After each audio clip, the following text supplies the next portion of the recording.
괴산군의 사회적 거리두기가 4단계로 격상됐습니다. 감염자가 나온 7개 학교는 원격 수업으로 전환했습니다. 도교육청이 모든 학생들에게 10만 원씩 재난지원금을 주려다가 고민에 빠졌습니다. 대상에서 제외된 어린이집 형평성 문제에 교육감 선거운동 주장까지 제기됐습니다. 민주당 대선 경선이 다음 달 초 충청권에서부터 시작되면서 초반 승기를 잡으려는 후보 진영의 발길이 충북으로 향하고 있습니다. 국회 세종의사당 설치 근거가 될 국회법 개정안이 국회 상임위 소위원회를 통과했습니다. 다음 달 본회의까지 통과되면 내년 초 설계 공모에 들어갈 예정입니다. 여러분 안녕하십니까? 계속해서 충북 소식입니다. 어제 충북 코로나19 발생 현황부터 알아보겠습니다. 신규 발생 확진 환자는 66명입니다. 지역별로는 청주 39명, 충주 7명, 음성 3명, 괴산 14명, 진천 3명이 확진됐습니다. 충북 누적 환자는 4,951명, 충북 누적 사망은 72명입니다. 괴산군이 사회적 거리두기 4단계 격상을 전격 발표했습니다. 하루 사이에 10대 확진 환자가 대거 발생했는데 초중고교 가릴 것 없이 나온 데다 대부분 읍내에 살아 확산 우려가 높다고 판단한 것입니다. 보도에 이지현 기자입니다.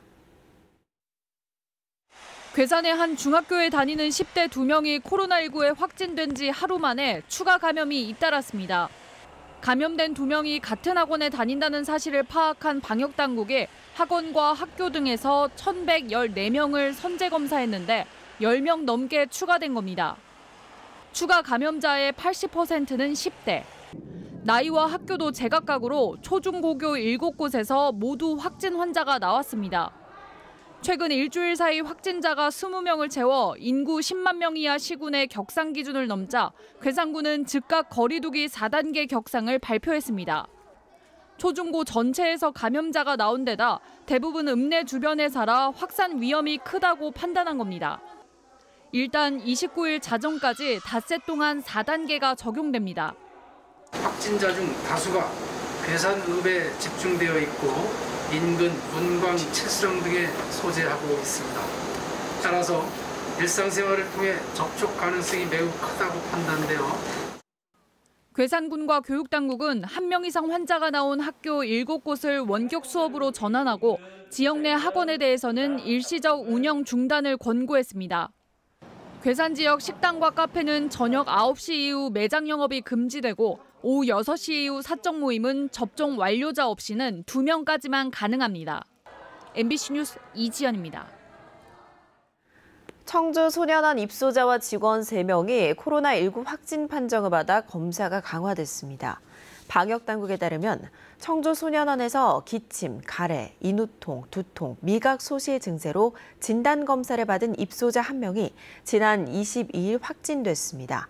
이후 입소자 55명과 직원 71명을 검사한 결과 직원 2명이 추가 감염됐고 이들과 접촉한 지인과 가족 2명도 확진됐습니다. 교정당국은 확진된 입소자를 생활치료센터로 이송하고 접촉한 입소자들은 1인실에 격리했습니다. 청주시는 추가 감염에 대비해 청주 소년원 직원과 입소자 124명을 대상으로 6일마다 유전자 증폭 검사를 할 방침입니다. 충청북도교육청이 교육과정 파행에 대한 보상으로 모든 학생들에게 10만 원씩 재난지원금을 주려다가 오히려 난감한 상황에 몰렸습니다.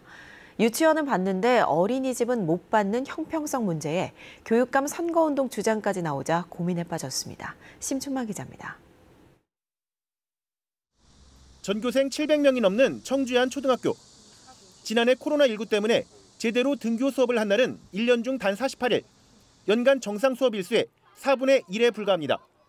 급식비를 비롯한 교육 예산은 제대로 집행되지 못했고 집에 있는 아이 때문에 부모는 더 힘들었습니다.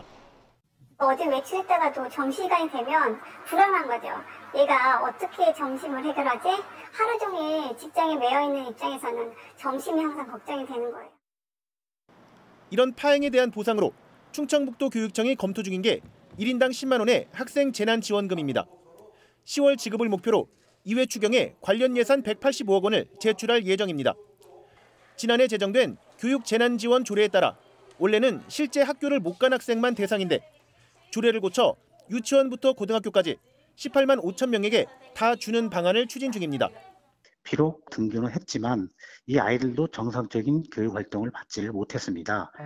체육 활동도 못했고요, 체험학습도 못했고, 그렇기 때문에 등교는 했어도 교육적 피해로 봐서 이런 움직임이 알려지자 교육청 지원 대상이 아닌 어린이집과의 형평성 문제가 제기돼 덩달아 지원 요구에 몰린 지자체가 부랴부랴 협의를 요구하며 도교육청을 잡아 세웠습니다. 또 교육 예산으로 교육감이 선거운동을 하는 거냐는 일각의 문제 제기가 나오기도 했습니다.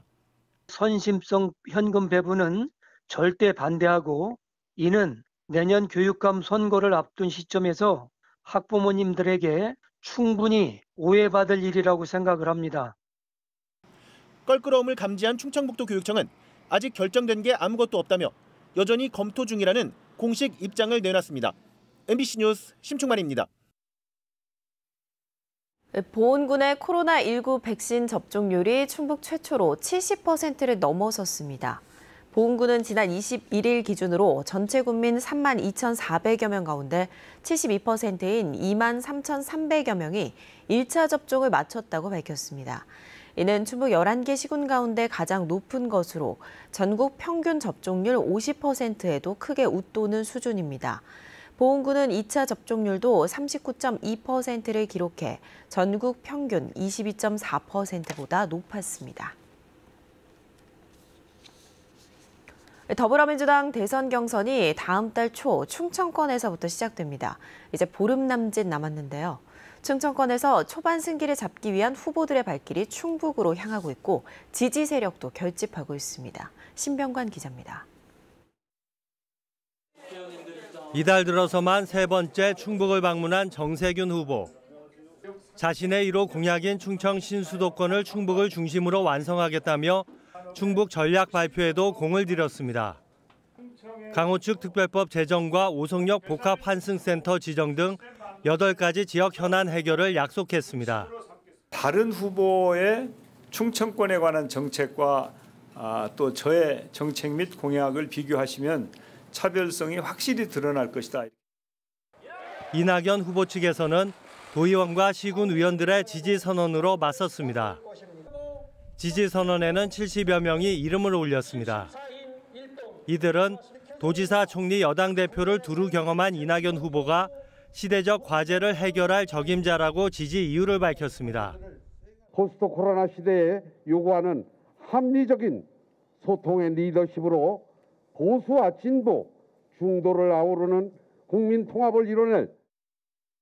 이재명 후보 측은 공동선대위원장을 맡고 있는 변재일 의원이 중심이 돼 시군 조직을 훑고 있습니다. 본선 경쟁력은 추진력 있는 이재명 후보라며 1대1 설득에 주력하고 있습니다. 이번 일요일 이재명 후보의 충청권 공약 발표에도 공을 들이고 있습니다. 이길 수 있는 후보, 그 사람에 대해서 경선 과정에서도 집중적으로 지원해줘서 본선에서 이길 수 있는 힘을 좀 더 보강하자. 더불어민주당은 다음 달 4일과 5일 충청권을 시작으로 대선 후보 경선에 돌입합니다.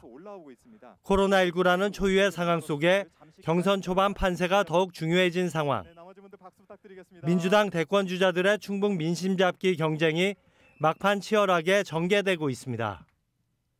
MBC 뉴스 신병관입니다.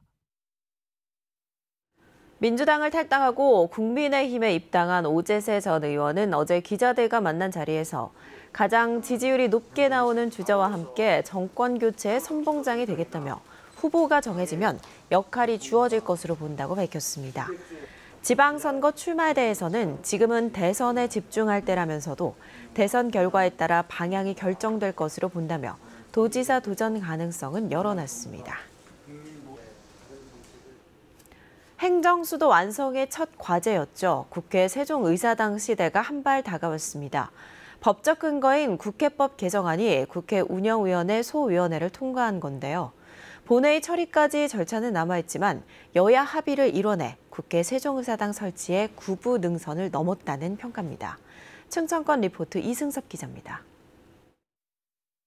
국회 세종의사당 설치의 근거가 될 국회법 개정안을 논의하기 위해 넉 달 만에 다시 열린 국회 운영위원회 운영개선소위원회. 여야는 국회 세종 이전의 위헌 여부를 두고 약간의 이견을 보였지만 회의 시작 1시간 40분 만에 합의를 이뤄냈습니다. 이번 개정안은 더불어민주당 홍성국 의원이 발의한 법안이 수정된 것으로 세종시의 국회 분원으로 세종의사당을 둔다고 명시돼 있습니다.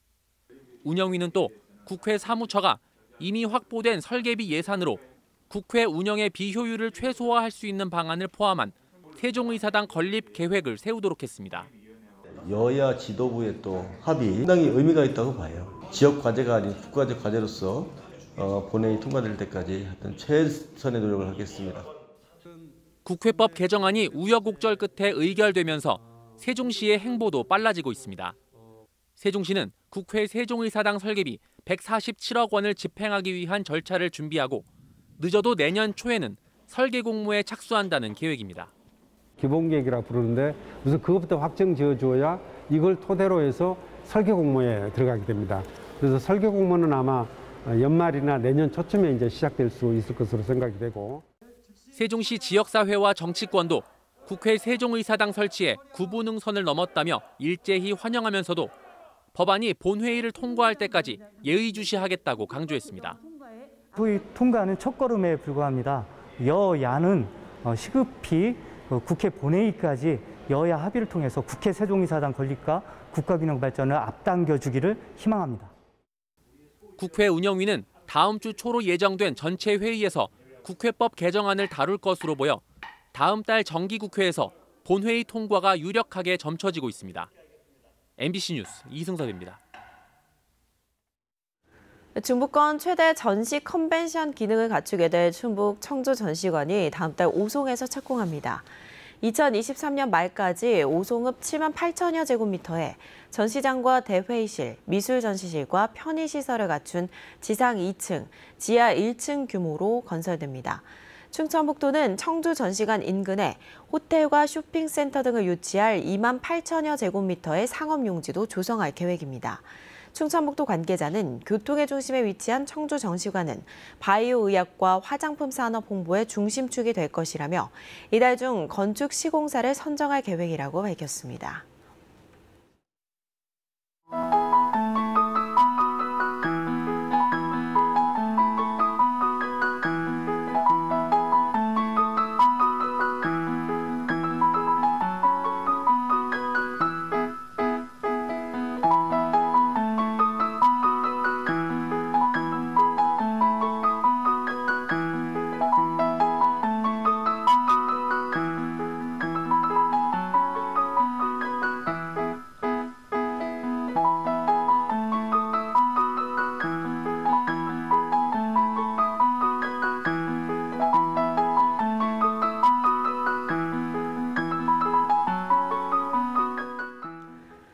당초 어제 오후 수문 방류를 예고했던 전북 진안군의 용담댐이 방류 시점을 오늘 오후로 미뤘습니다.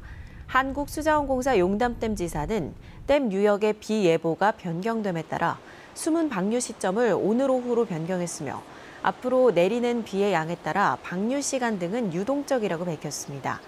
용담댐은 현재 용수 공급과 발전에 필요한 초당 17.2세제곱미터의 물을 방류하고 있습니다.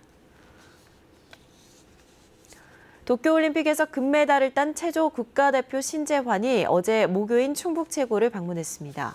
신재환 선수는 체조 훈련장에서 후배들을 격려하고 올림픽 준비 과정과 메달 획득 순간 등에 대한 이야기를 나눴습니다. 후배들은 신 선수에게 꽃다발과 함께 자랑스러운 충북 체육인 기념패를 전달했습니다. 신 선수는 앞서 모교인 내수중학교도 방문했습니다.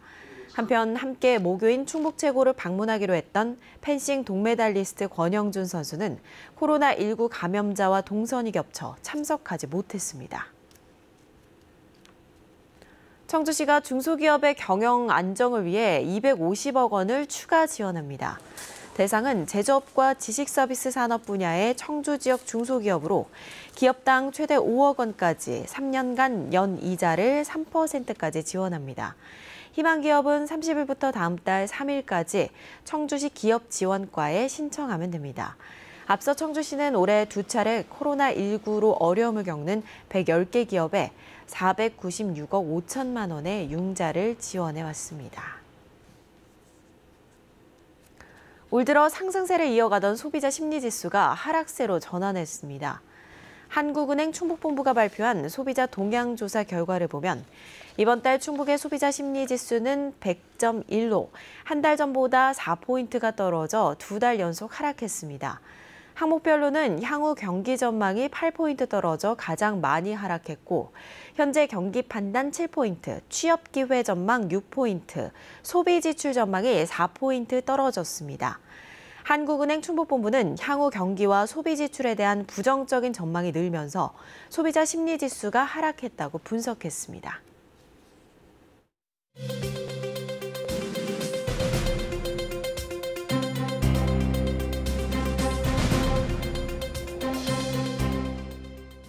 영동군이 농촌 일손 부족을 해결하기 위해 필리핀 자매 결연 도시를 통한 계절 근로자 입국을 추진합니다.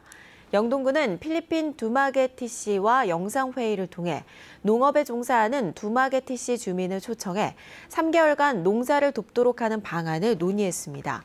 농가 수요 조사를 토대로 내년에 30에서 100명, 2023년 100에서 200명, 2024년 200명 이상의 계절 근로자 도입을 구상 중이며 계획이 확정되는 대로 오는 10월쯤 두마게티시와 업무 협약을 체결할 계획입니다. 감사원의 제천시 정기 감사 결과 10건의 주의사항이 지적됐습니다. 지방세 체납자를 보조사업자로 선정해 34명에게 총 1억 1천만 원의 보조금을 지원하고 세외 수입 체납자에 대해 압류 등 채권 확보 조치를 적극적으로 하지 않은 점이 지적됐습니다. 또 징계 규칙에 따라 공무원 범죄 사건 징계를 처리하지 않고 수위를 낮추거나 부서끼리 공무원 기소 사실을 공유하지 않아 정기 인사에서 승진 대상에 포함되게 하는 등 부적절한 인사 관리도 적발돼 주의를 받았습니다. 충주에서 올해 개최하려던 가요제가 전면 취소됐습니다. 충주시와 한국향토음악인협회는 다음 달부터 순차적으로 개최하려던 대한민국 창작 향토 가요제와 백봉음악제, 실버가요제를 모두 취소하기로 했습니다. 협회 측은 향토가요제와 백봉음악제는 예심까지 마친 상태지만 코로나19 확산 방지를 위해 취소했다고 밝혔습니다. 제천에서 드론 서비스 실증 사업이 본격적으로 추진됩니다. 제천시와 드론 관련 업체는 청풍호 수상비행장과 수상태양광 발전시설 일대에서 음식 물류 배송, 수상태양광 모듈 점검, 청소, 수상레저 등 드론을 이용해 제공할 수 있는 서비스 실증에 나섭니다. 오는 11월까지 20회가량 실증 실험을 하고 내년에는 대형 드론으로 추가 검증에 나섭니다. 제천 청풍호 일대 두 곳은 국토교통부의 드론 특별 자유화 구역으로 지정돼 규제가 완화됩니다. 옥천군이 귀농 인구를 늘리기 위해 올해 처음 농촌 미리 살아보기 체험 프로그램을 도입했습니다. 옥천군은 유휴 공간에 임시거주 공간인 귀농의 집 10곳과 공동 생활관을 마련하고 귀농을 준비하는 도시민들을 유치해 영농과 농촌생활 체험 프로그램을 운영하고 있습니다. 옥천 귀농귀촌 인구는 지난 2018년 2,213명에서 이듬해 2,279명, 작년 2,331명으로 해마다 늘고 있습니다. 올해 청주시의 시민참여 예산 공모가 지난해보다 20% 가까이 증가한 것으로 집계됐습니다. 청주시는 비대면 문화 확산으로 노인 대상 스마트기기 교육이나 와이파이 공간 확대 등의 요구가 더해져 지난해보다 100건 많은 650건의 신규 사업 제안이 접수됐다고 밝혔습니다. 다음 달 1일부터 사흘 동안 시민참여 예산 분과위원회를 열어 내년 예산에 반영할 사업들을 선별할 예정입니다. 지난해는 시민 제안 사업 550건 가운데 60% 가까운 229건이 올해 예산에 반영됐습니다. 뉴스데이 충북 소식 마칩니다.